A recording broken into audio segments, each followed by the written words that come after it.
Well, you remember how it was. You remember the story back in '72, I think it was.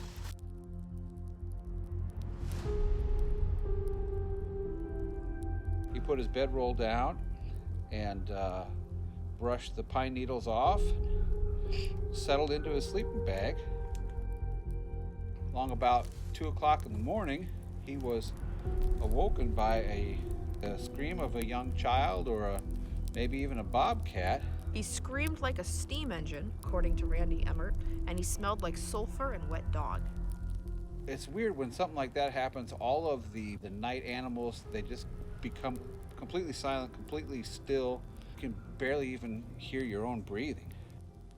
He heard within a stone's throw of his camp deep thumping footsteps.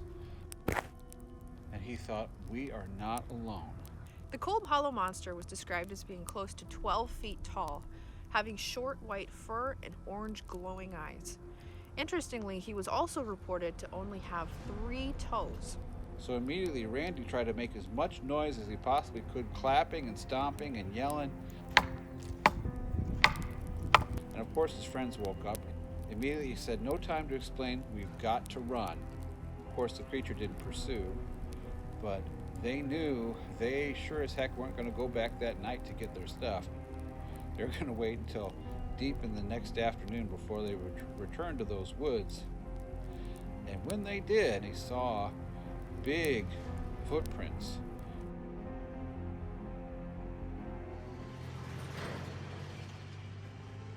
See that? The bark that's fallen down like that over the tree? That is classic cryptid behavior.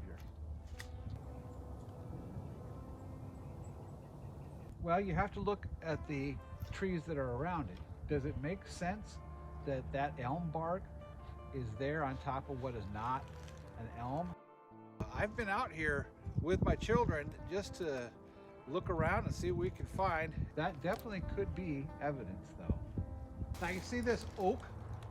That's a 300, 400-year-old oak. The Cold Hollow Monster has continued to occupy a privileged place in local imagination.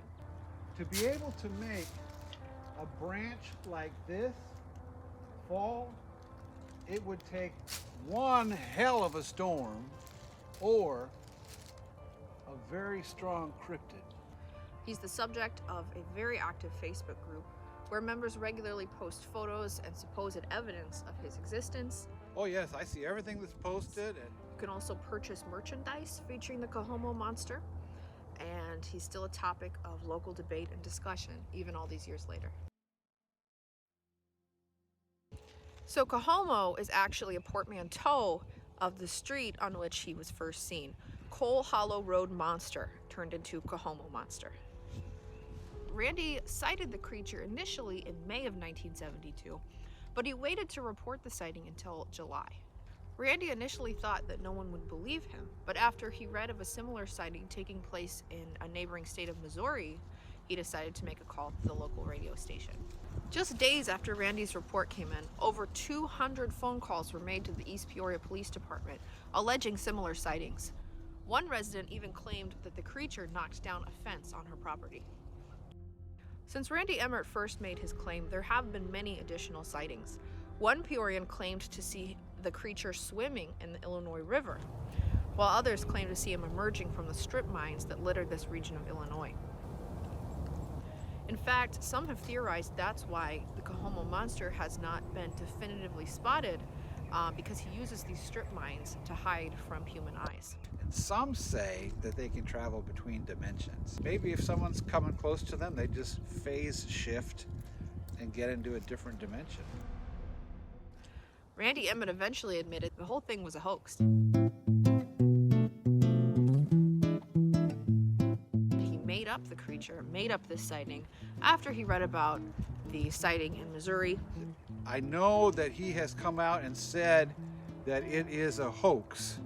Now, I don't know if that's to get people off the scent or if maybe it is a hoax. I don't know, it's kind of fun either way. But seeing as it did no real harm to the community and it seemed like a fun activity in summer of 1972, He continued to give interviews and partake in search parties. The world has lost its mystery. But it's kind of nice to have something that you can't quite define. I think that people just need novelty in their lives. I think that they need something unknowable or something mysterious to wonder about. Having a local folk creature helps folks to feel like they're part of a community. It gives them something common to rally around, something common to search for, and it becomes a topic of discussion that pretty much anyone can participate in. It boils down to that classic tagline, The X-Files. I want to believe. The truth is out there.